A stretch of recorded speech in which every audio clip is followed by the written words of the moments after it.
அனைவருக்கும் வணக்கம். ஃப்ரெண்ட்ஸ், நம்ம இந்த வீடியோவில் தமிழ் தகுதி தேர்வு 17 பார்க்க போகிறோம். டிஎன்பிஎஸ்சியுடைய நியூ சிலபஸை அடிப்படையாக வச்சு தினமும் 25 கேள்வியை நம்ம டெஸ்ட்டாக பார்த்துட்டு வந்துட்டுருக்கோம். இதுக்கு முன்னாடி 16 வீடியோ நம்ம போட்டிருக்கோம். அதுக்கான லிங்க்கு ஃபஸ்ட்டு கமெண்ட்டில் இருக்குது. தேவைப்படுறவங்க கிளிக் பண்ணி பாருங்கள். இந்த வீடியோவில் மொத்தம் 25 கேள்வி இருக்குது. இதை முழுமையாக அட்டன் பண்ணுங்கள். கடைசியாக உங்கள் ஸ்கோரை கமெண்ட்டில் பதிவு பண்ணுங்கள். இதே மாதிரி நம்ம தினமும் டெஸ்ட் நடத்திக்கிட்டு இருக்கோம். காலையில் 5 மணிக்கு யூடியூப்பில் வீடியோ வந்துடும். மறக்காமல் அட்டன் பண்ணுங்கள். சரி, ஓகே, நம்ம இன்றைய வீடியோக்குள்ளே போகலாங்களா? சரி, பாருங்கள். ஃபஸ்ட்டு கேள்வி, 17 கீழ்கணக்கு நூல்களுள் ஒரே புறநூல் எது? 18 கீழ்கணக்கு நூல்கள் இருக்குது. அந்த 18 கீழ்கணக்கு நூல்களில் இருக்கிற ஒரே ஒரு புறநூல் எதுன்னு கேட்டிருக்காங்க. இதற்கான பதில் களவழி 40. 18 கீழ்கணக்கு நூல்களில் இருக்கிற ஒரே புறநூல் அப்படின்னு பார்த்தீங்கன்னா களவழி 40. அடுத்த வினா பாருங்கள். பொறுத்துக. சொல்லையும் அதுக்கான பொருளையும் கொடுத்துருக்காங்க. இதை சரியாக பொருத்தணும். இதற்கான பதில் புரை அப்படின்னா குற்றம், கிழமை அப்படின்னா உரிமை, உடுக்கை அப்படின்னா ஆடை. இங்கே பார்த்தீங்கன்னா 4. பகலி அப்படின்னா அம்பு. அப்போ விடின்னு பார்த்தீங்கன்னா 2, 1, 4, 3. இதுதான் சரி. புரை அப்படின்னா குற்றம், கிழமைனா உரிமை, உடுக்கைனா ஆடை, பகலினா அம்பு. அடுத்த வினா பாருங்க. அழுத்தம் கொடுத்து சொல்ல பயன்படும் வினா எழுத்து எது? அழுத்தம் கொடுத்து சொல்ல பயன்படும் வினா எழுத்து எது? வினா எழுத்து மொத்தம் 5 இருக்குங்க. அது எங்கே வரும்னு பார்த்து வச்சுக்கோங்க. அதை வச்சும் எக்ஸாமில் கேள்வி வரும். இதுக்கான பதில் பார்த்தீங்கன்னா ஏ அப்படிங்கிறதான் சரி. அழுத்தம் கொடுத்து சொல்ல பயன்படும் வினா எழுத்து என்பது நெடில் ஏ. அடுத்த வினா பாருங்கள். பொறுத்துக. இங்கே சொற்களையும் அதுக்கான விளக்கத்தையும் கொடுத்துருக்காங்க. இதுக்கான பதில் அடுக்கு குலையல் என்றால் நிலையழிதல். அடுக்கு குலையல் என்றால் நிலையழிதல். அரிப்பறித்தல் என்றால் குளித்தெடுத்தல். ஆலா பறத்தல் என்றால் திண்டாடுதல். ஆற்றுப்படுத்தல் என்றால் வழிப்படுத்தல். இங்கே விடைன்னு பார்த்தீங்கன்னா 4, 2, 3, 1. நல்லா கவனிங்க. அடுக்கு குலையல்னா நிலையழித்தல், அரிப்பறித்தல்னா குளித்தெடுத்தல், ஆலா பறத்தல் என்றால் திண்டாடுதல், ஆற்றுப்படுத்துதல் என்றால் வழிப்படுத்துதல். அடுத்த வினா பாருங்கள். சரியான கூற்றுகளை ஆராய்க. 4 பாயிண்ட் இருக்குது. எது சரின்னு கேட்குறாங்க. பழங்காலத்தில் தமிழ் மொழியில் நிறுத்தக் குறியீடுகள் இல்லை. வினைச்சொல் தொடரின் இறுதியில் எழுதப்பட்டது. அது முற்றுப்புள்ளியின் வேலையை செய்தது. ஏகார ஓகார உம்மைகள் கார்புள்ளி அரைப்புள்ளி வேலையை செய்தன. ஆ ஓ ஆகியவை வினைச்சொற்களின் இறுதியில் நின்று கேள்விக்குறியின் பணியினை செய்தன.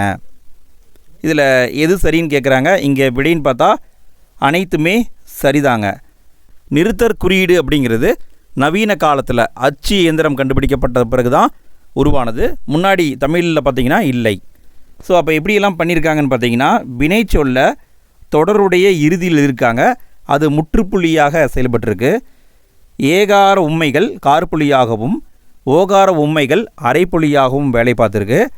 ஆ ஓ ஆகியவை வினை சொற்களுடைய இறுதியில் நின்று கேள்விக்குறி மாதிரி செயல்பட்டிருக்கு.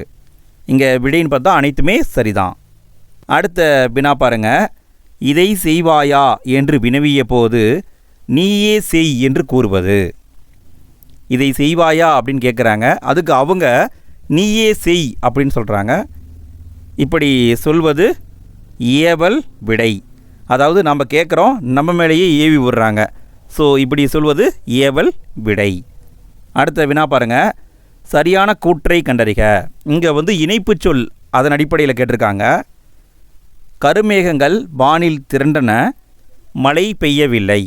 இந்த 2 தொடரையும் இணைக்கும் இணைப்பு சொல் எதுன்னு கேட்டிருக்காங்க. ரொம்ப சிம்பிள் தான். ஆயினும் என்பதுதான் சரி.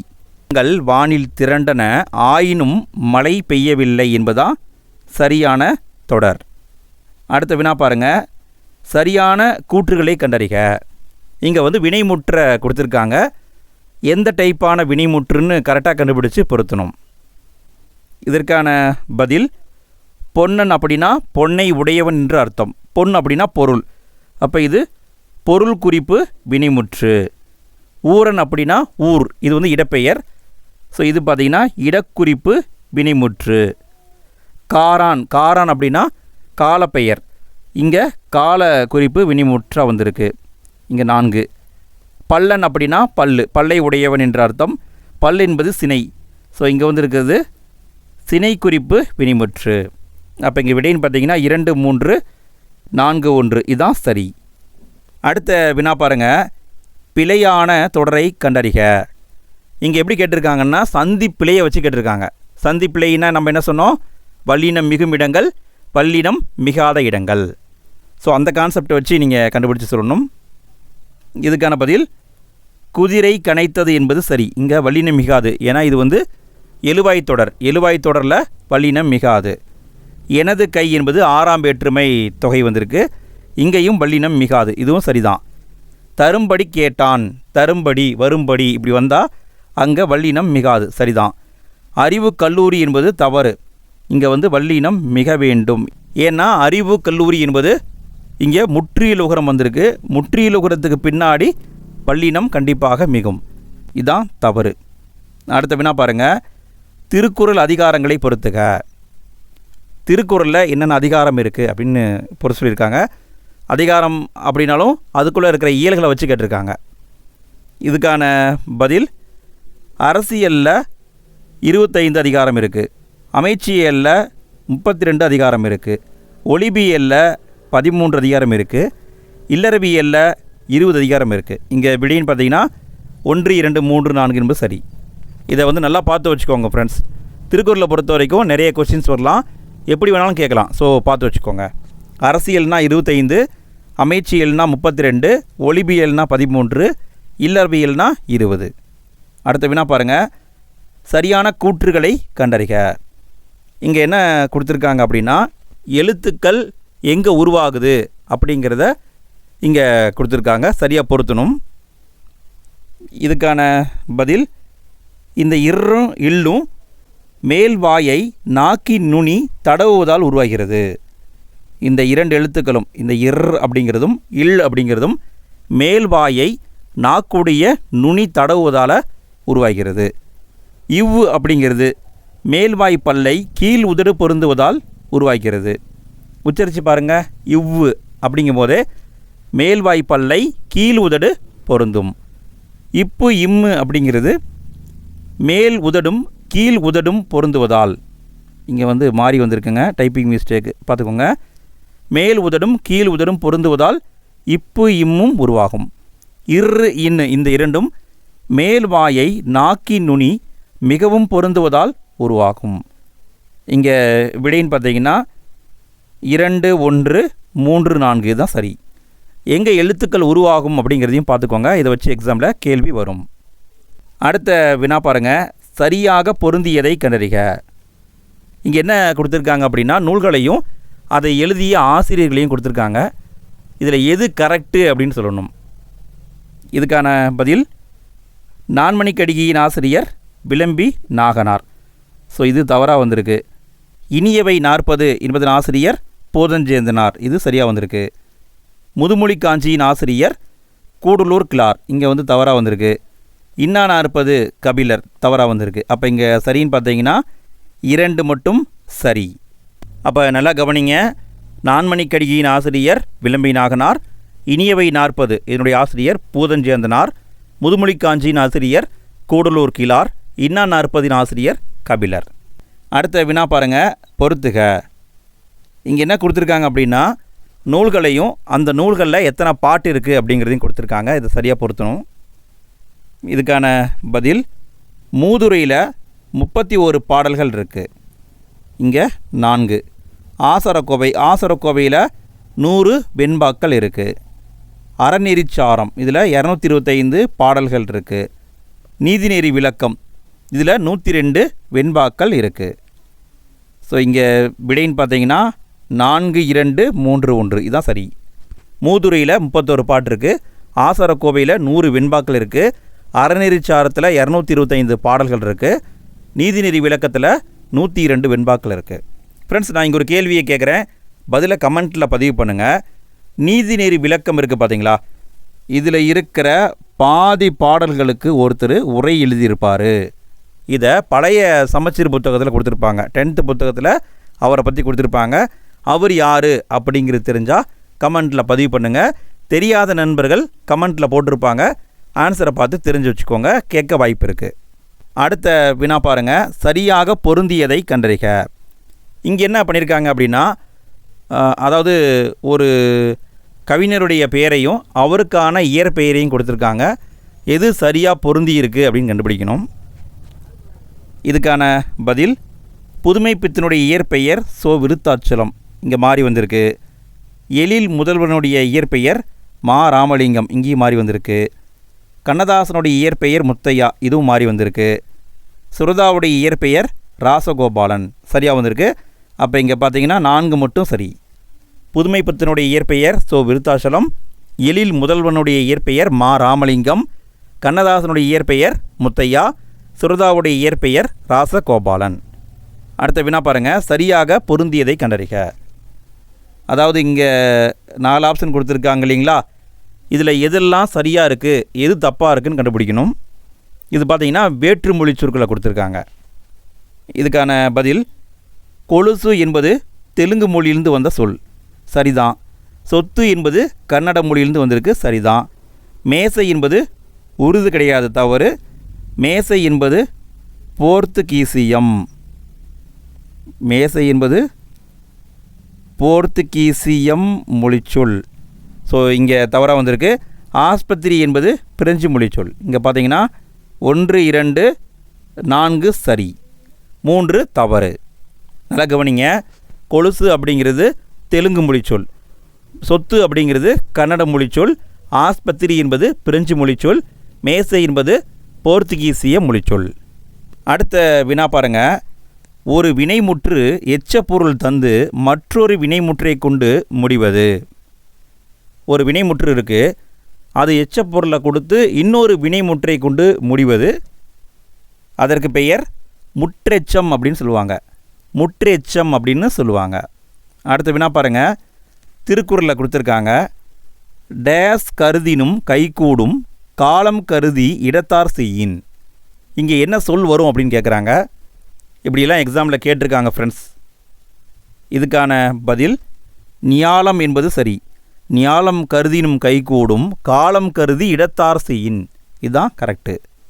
அடுத்த வினா பாருங்கள், சங்க இலக்கியங்களும் சிலப்பதிகாரம், மணிமேகலை, பெருங்கதை ஆகிய காப்பியங்களும் அமைந்த பாவினம் என்ன? எந்த பா வகையால் அமைஞ்சிருக்குன்னு கேட்குறாங்க. சங்க இலக்கியங்கள், சிலப்பதிகாரம், மணிமேகலை, பெருங்கதை, இது எல்லாமே எந்த வகையான பாவகையால் அமைஞ்சிருக்குன்னு கேட்குறாங்க. ஆசிரிய பாவால் அமைஞ்சிருக்கு, அகவற்பா அப்படின்னும் சொல்லுவாங்க. அடுத்த வினா பாருங்கள், சொற்களை பொறுத்துக. சொற்களையும் அதுக்கான பொருளையும் கொடுத்துருக்காங்க, சரியாக பொருத்தணும். இது பார்த்திங்கன்னா தமிழ் அகராதி இருக்குது பார்த்தீங்களா, அங்கிருந்து எடுக்கப்பட்டுள்ளது. இதுக்கான பதில் அங்கதம் அப்படின்னா அரவு, அங்காரகம் அப்படின்னா நெருப்பு, அங்குரம் அப்படின்னா ஆகாயம், அங்கல் என்றால் பொலிவு. இங்கே விடைன்னு பார்த்திங்கன்னா 1, 2, 3, 4 சரியாக தான் இருக்குது. அடுத்த வினா பாருங்கள், சொற்களை பொறுத்துக. சொற்களை கரெக்டாக பொருத்தணும். ஆங்கில சொல், அதற்கு இணையான தமிழ் சொல் கொடுத்துருக்காங்க. இதுக்கான பதில் அப்ரிவியேஷன் அப்படின்னா சுருக்கம், அக்யூட்டன்ஸ் அப்படின்னா பற்றொப்பம், கரிக்குலம் அப்படின்னா பாடத்திட்டம், டெபஞ்சஸ் அப்படின்னா ஈட்டு பத்திரங்கள். இங்கே விடைன்னு பார்த்தீங்கன்னா 2, 3, 4, 1 இதுதான் சரியாக இருக்குது. அடுத்த வினா பாருங்கள், ஓரெழுத்து ஒரு மொழிகளில் சரியான இணையை கண்டறிக. எது சரியான இணை அப்படின்னு கேட்டிருக்காங்க. இதில் எது கரெக்டுன்னு பாருங்கள். இதுக்கான பதில் ஆ அப்படின்னா சுட்டு, சுக்கு, எட்டு, அழகு, திப்புளி சரியாக இருக்குது. ஈ அப்படின்னா அம்பு, தேனி, இதழ், கொக்கு சரியாக இருக்குது. ஐ அப்படின்னா பருந்து, கடுகு, மேன்மை, தலைவன் சரியாக இருக்குது. ஓ அப்படின்னா சோலை, கலைமகள், காவடி, துலாக்கோல் தவறு. அதாவது நீங்கள் படிச்சிருப்பீங்க.